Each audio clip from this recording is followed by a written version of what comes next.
suicídios, pedofilia e violência machista. Essa foi a sequência de palavras que um grande jornal do Brasil escolheu para definir o legado de Glee. As polêmicas e os desfechos trágicos da vida dos atores voltaram a ser assunto essa semana, depois do desaparecimento da atriz Naya Rivera, a Santana da série, em um lago na Califórnia. Não demorou muito para que a internet resgatasse uma teoria da conspiração conhecida dentro do fandom, a de que o elenco de Glee estaria amaldiçoado. Mas, ao contrário do que muitos jornalistas, fãs e supersticiosos da web podem pensar, a vida real não é um roteiro de seriado americano. A maldição de Glee é o assunto de hoje no Sempre Critiquei.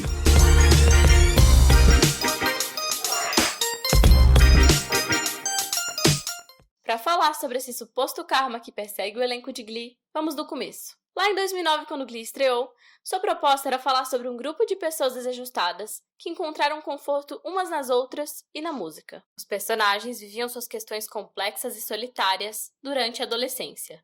A série abordou assuntos como deficiência física, gravidez precoce, a descoberta da sexualidade de jovens LGBT, bullying, famílias com pai ou mãe solo e por aí vai. Ryan Murphy, o criador da série, sempre falou sobre como os traços da personalidade dos atores foram importantes na sua escolha para o cast. A história de Chris Colfer é o maior exemplo dessa mistura entre o real e a ficção nas produções de Murphy. Chris fez audição para interpretar o Art de Kevin McHale. Ele não conseguiu o personagem, mas os criadores da série ficaram tão impressionados que escreveram uma história sob medida para ele. E assim nasceu Kurt Hummel. Assim como Kurt, Chris era um adolescente assumidamente gay e enfrentava com frequência intimidações na escola, algo que ele falava abertamente nas entrevistas. Outra que interpretava uma versão de si mesma era Lea Michele.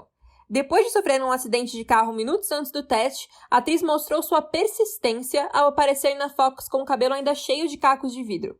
Mas bastou o pianista errar um verso da música que ele escolheu para ela colocar o pior de Rachel Berry para fora, mandando o músico começar de novo, sem perder a chance de dar uma bronca no cara, com aquele tom afetado. Se você assistiu um episódio de Glee, já sabe do que a gente está falando. Ryan e seus parceiros riram, porque sabiam que tinha encontrado a Rachel perfeita.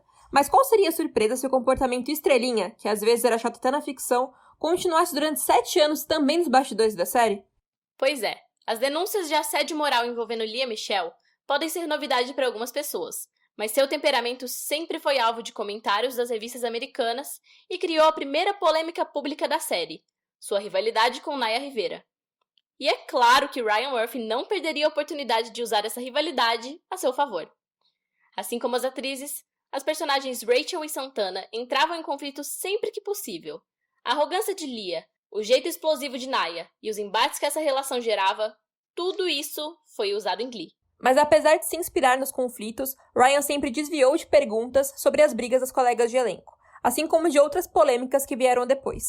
O único tópico que ele sempre tratou com muita honestidade foi a morte de Cory Monteith.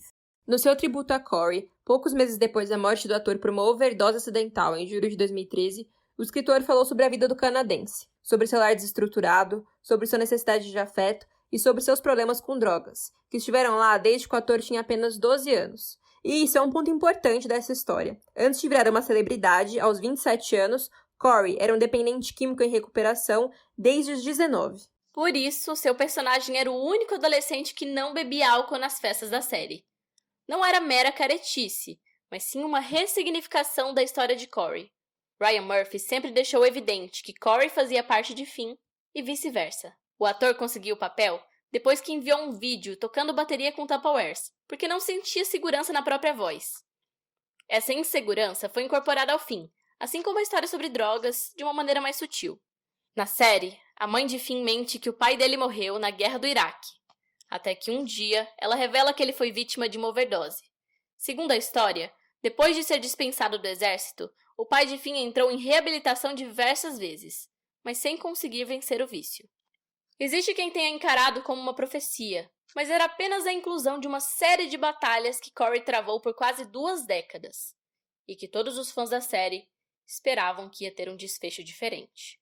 E se o episódio Cory Monteith deixou uma multidão de pessoas comovidas, o próximo é aquele que a Fox, e basicamente todo mundo que trabalhou em Glee, gostaria de apagar.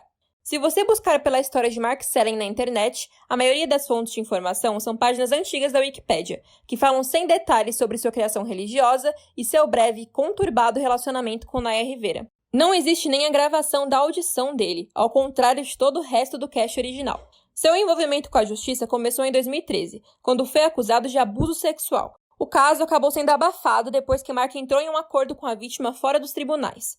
Mas o comportamento violento do ator era sistemático, e ele voltou a ser processado em dezembro de 2015 por posse de pornografia infantil. Em janeiro de 2018, quando aguardava em liberdade pela sentença, ele cometeu suicídio. É fácil encontrar na internet compilações de cenas pseudo-proféticas sobre o comportamento criminoso de Mark, mas ditas pelo seu personagem Glee, Puck. Não é surpreendente, já que a história de Puck girava em torno dele ser o clássico fuckboy da série adolescente. Irresponsável, galinha, totalmente sem noção. E por mais que as cenas pareçam um recado, é importante lembrar que Glee cobriu um período de Puck enquanto ele era adolescente ou um jovem adulto. As menções mais conhecidas ao assunto na série eram de quando o personagem ainda estava na escola, enquanto Mark foi acusado de pedofilia já na casa dos 30. A série sempre investiu no humor negro para rir do meio artístico, da juventude, do americano médio, e tentar apostar que o roteiro era um recado, ou que Ryan Murphy e os outros criadores tinham alguma relação mediúnica com os crimes de Mark, é no mínimo irresponsável. Claro que não é difícil de entender por que o esquecimento foi o destino de Mark Selling, com certeza o assunto mais difícil de discutir entre as polêmicas do elenco de Glee. A pena de Mark pelos crimes que cometeu seria curta, entre 4 e 7 anos de prisão, depois de um acordo com a promotoria.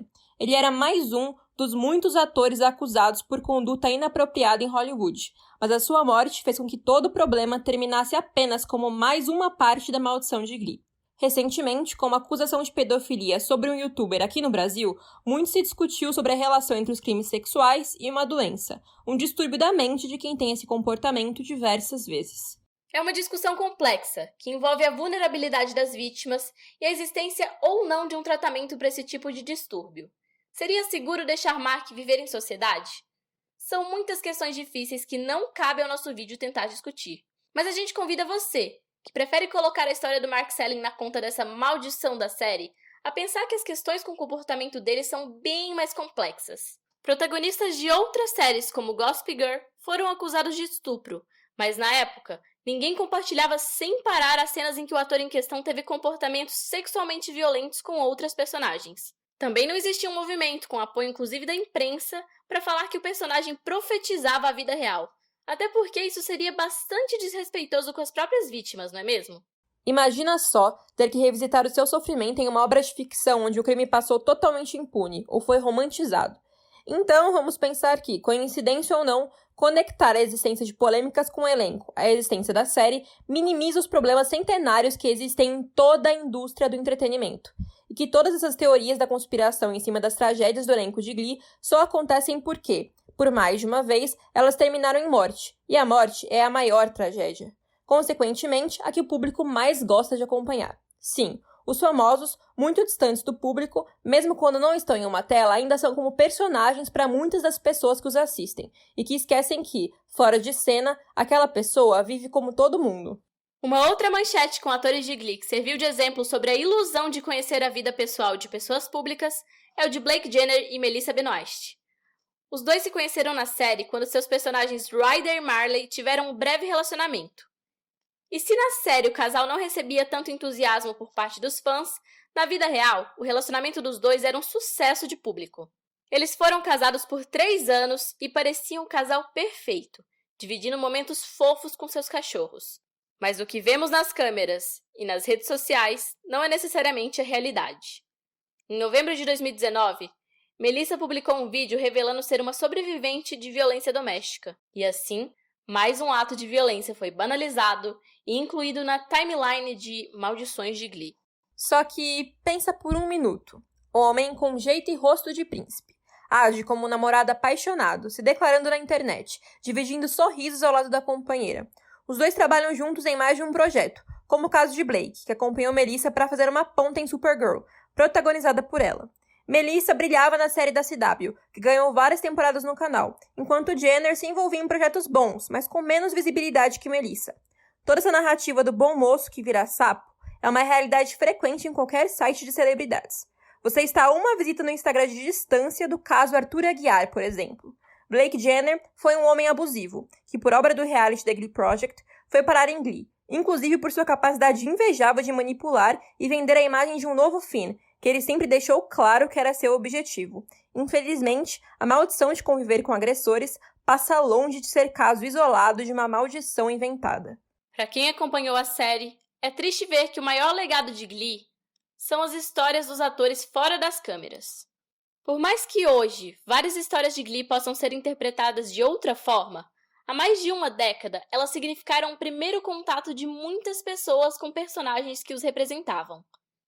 11 anos pode parecer pouco tempo, mas foi o suficiente para aumentar de uma maneira inexplicável a qualidade e a oferta de diversidade no universo das séries. Mas em 2009, o quinteto de Kurt, Tina, Mercedes, Rachel e Finn, e as histórias que vieram de personagens como Santana e Blaine, foram o primeiro contato de muitos jovens com a aceitação das diferenças. Nas temporadas de Glee, todos os obstáculos foram pensados para que, no fim, o New Directions ganhasse a maior competição de corais dos Estados Unidos. Só que, na vida real, o elenco de Glee não vivia em uma escola em Ohio. Não tinha 16 anos, não interpretavam uma caricatura da cabeça de Ryan Murphy. Eles eram pessoas reais com problemas reais, que os faziam perfeitos para os seus papéis, mas que mostravam também que existem personalidades que só funcionam bem na tela. Pessoas que, além de lidar com esses problemas, faziam isso debaixo de muitos holofotes, com o peso e o poder do dinheiro e de uma fama que veio muito rápida para pessoas muito jovens, o que torna a convivência de comportamentos problemáticos ainda mais complicada. Crimes horríveis ou vícios egoístas à parte, não dá para tratar tudo como um roteiro de ficção. Por aqui fica a nossa solidariedade para todas as vítimas dessas histórias.